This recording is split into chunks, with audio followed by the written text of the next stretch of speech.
I am sitting here speaking with Nicole Lataif, who's the author of Forever You, a wonderful book that I'm so excited I get to speak about with you. Nicole, thank you so much for being with us today. Thank you for having me. So tell me a little bit about this book. Who is it geared for?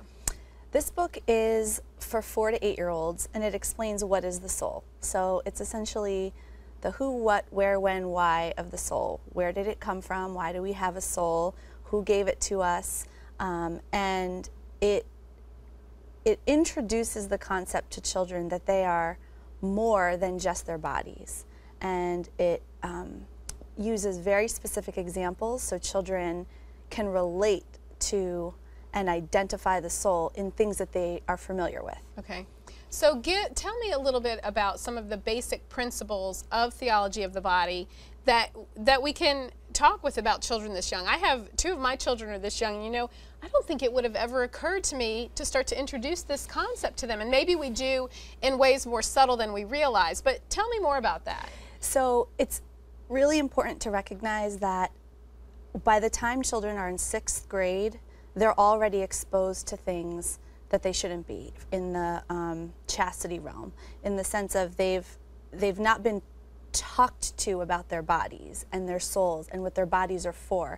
And so I taught chastity to 6th, 7th, and 8th graders for the Archdiocese of Boston, and there's a 6th grade boy who wrote on his survey that it's too late to save himself for marriage.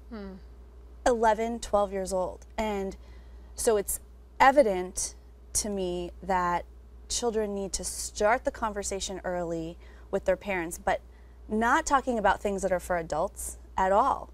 We're just talking about our bodies and our souls are meant to love God and love others.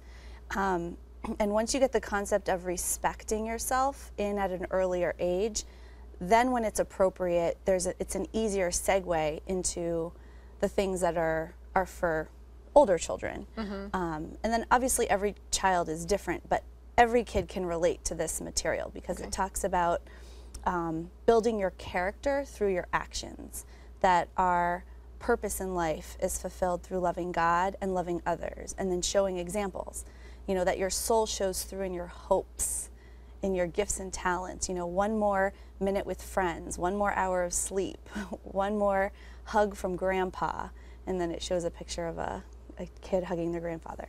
And I think if we can go through the book and have the conversation simultaneously, so it's helpful to read it through once and then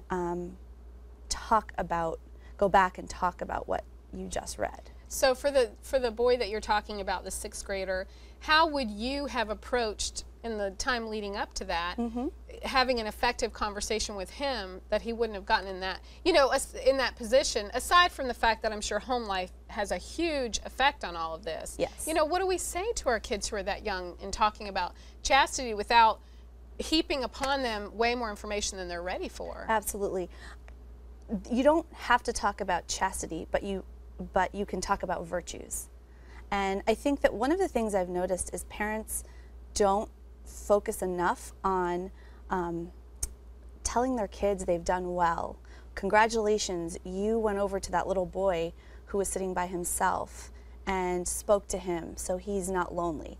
You know, good job for you know, sticking up for your friend in front of bullies. Sort of to recognize the virtue in your home as it's happening, and then praising children in a significant way, the same way you would praise them for good grades, the same way you would praise them for a good baseball game, and really taking the time to think about what are their strengths, talking to them about them. You know, so Johnny, you generally are very patient. I'm proud of you for that. Versus, Johnny, you're an awesome baseball player, and that's it. You know, or Johnny, congratulations, you have great grades. So I think that it starts there. It starts with recognizing virtue in your child and then praising them for it. Wow. And then from there, once it's appropriate and you start talking about virtues, they already understand the concept of being good from the inside out. Very good. It sounds a lot like self-esteem, although to me that's a concept that really, I hate to say it, has negative connotations now, you know, because it kind of almost has become a wishy-washy thing.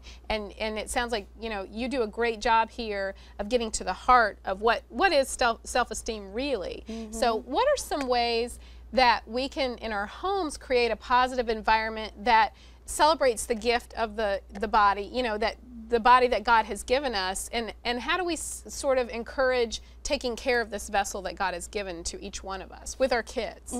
Absolutely. So kidsfaithgarden.com is my website that focuses on a different virtue every month.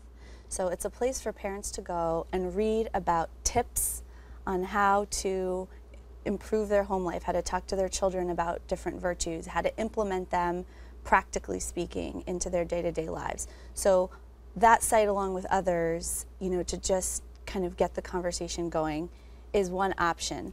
Another thing is to identify that children have gifts and talents that are unique to them, and helping to build those. My father has believed in me as a writer since I was a little girl, and he, at every opportunity, tried to push me in the right direction, knowing that that was God's gift for my life. My mother as well. And so I think that not pushing your child into something that they're not good at is important, and recognizing that God gave, this is God's child. It's not just your child, it's God's child first.